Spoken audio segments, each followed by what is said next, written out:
Welcome everyone to Living the Laws and another session of Wednesday Wisdom Live. I'm Larry Laws Sr. and I'm delighted to have you live with me today. And if you're watching this session on replay, thank you for tuning in. Don't forget to subscribe so you'll get the notification when we go live in the future. Let's take a dive in today's topic. John Maxwell teaches us that anyone can steer the ship, but it takes a leader to chart the course. This is the essence of the law of navigation. A leader sees beyond the immediate horizon and guides others through complexities towards the destination. Let's take a look at the chessboard.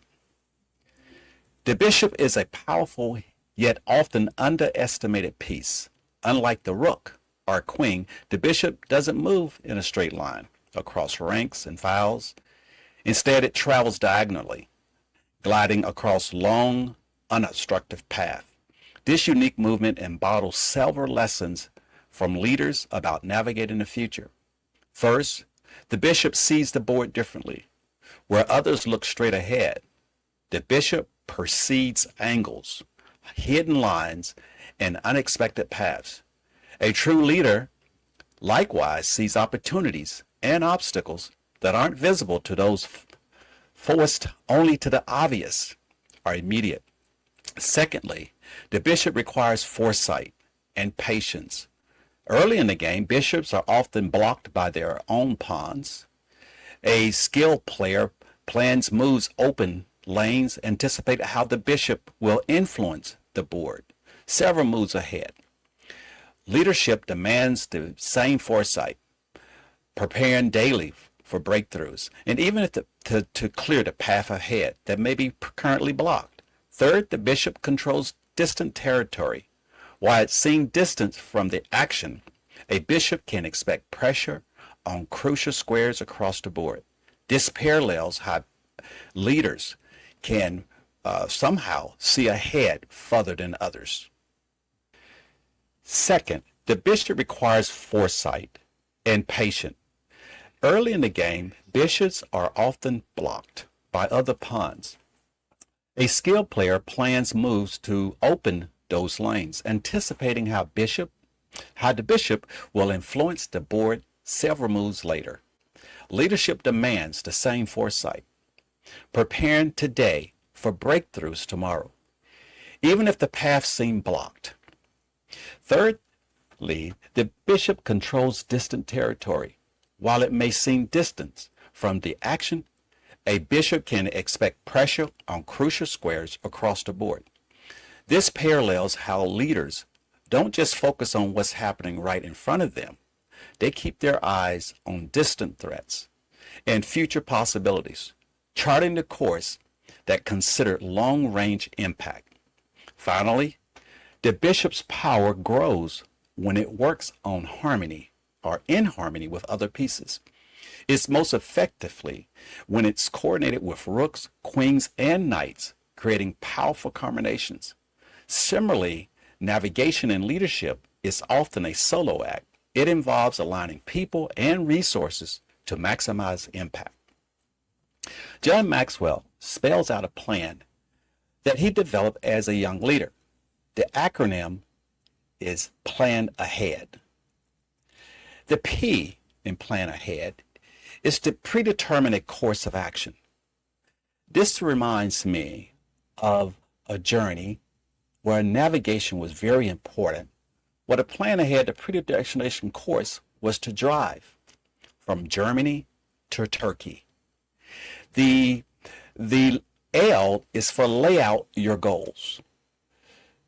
The goal was to safely travel with my car, and of course my wife at the time, this is in 1990, is to drive the car from Germany to Turkey through a path that had to be navigated through the different countries of Austria, Yugoslavia, of Bulgaria, and into the border of Turkey. And so the goal was to get there safely and to travel through the terrain that we had to travel on and to arrive safely.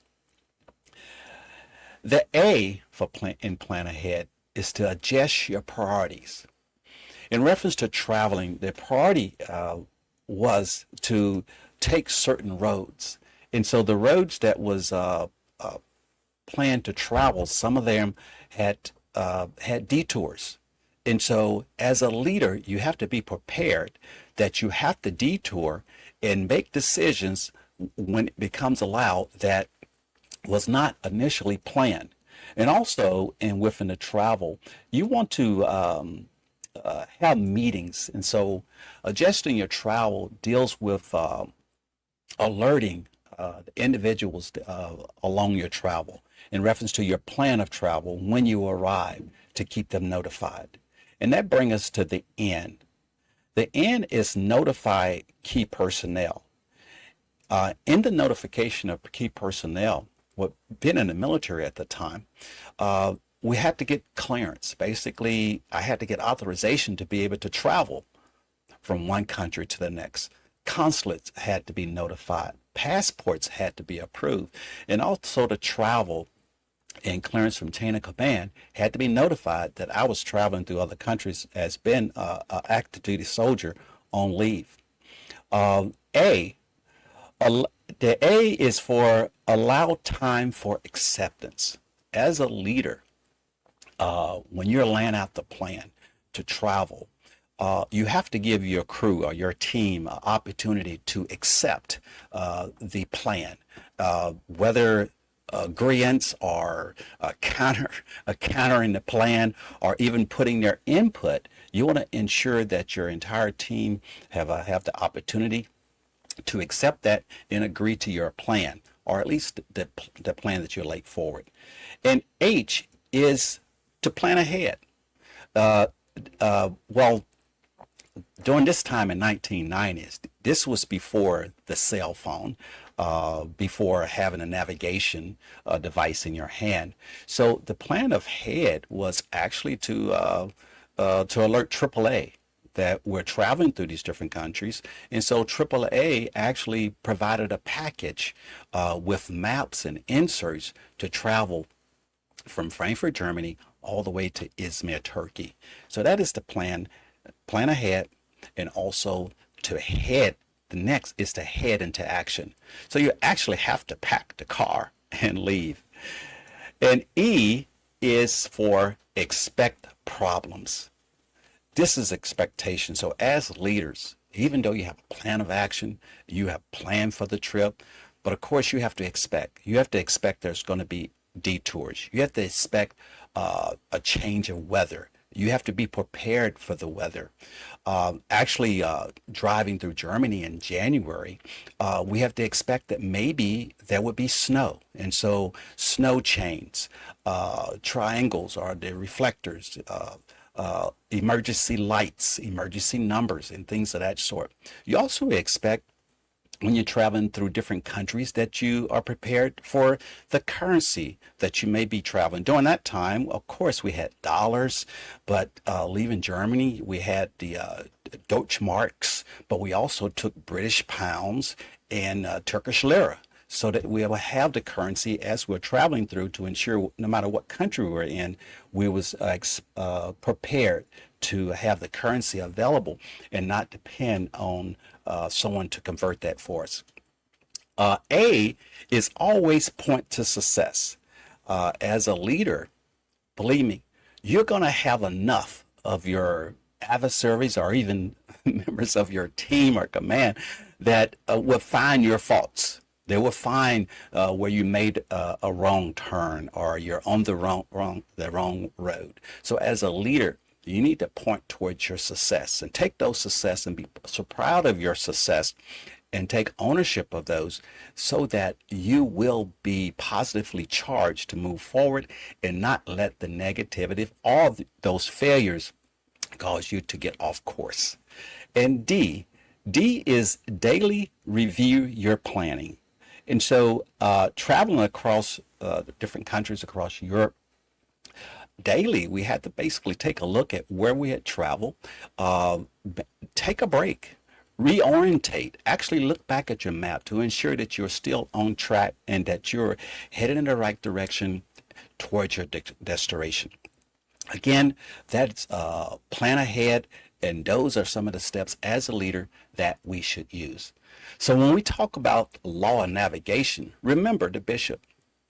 Its diagonal vision, strategic patience, and capacity to influence from afar remind us that leadership is about seeing what others don't see, preparing the path and guiding our team through complexities towards victory. Because in leadership, as on the chessboard, it's not just about moving pieces, it's about charting the course. If you're ready to take the next step in your journey, I invite you to take the free leadership quiz. The link is in the description below. Discover how you naturally move across your own leadership chessboard. The results may surprise you. And if you're seeking to dive deeper into preparing for your next move, visit my website at larrylaws.com, where you will find resources, additional resources to help you move forward. Let's keep growing. Thank you for joining me today on Wednesday Wisdom Live. Next week, we'll continue this journey and explore the law of addition. We'll learn how leaders add value by serving others. Until then, remember, think before you move and make your next move your best move.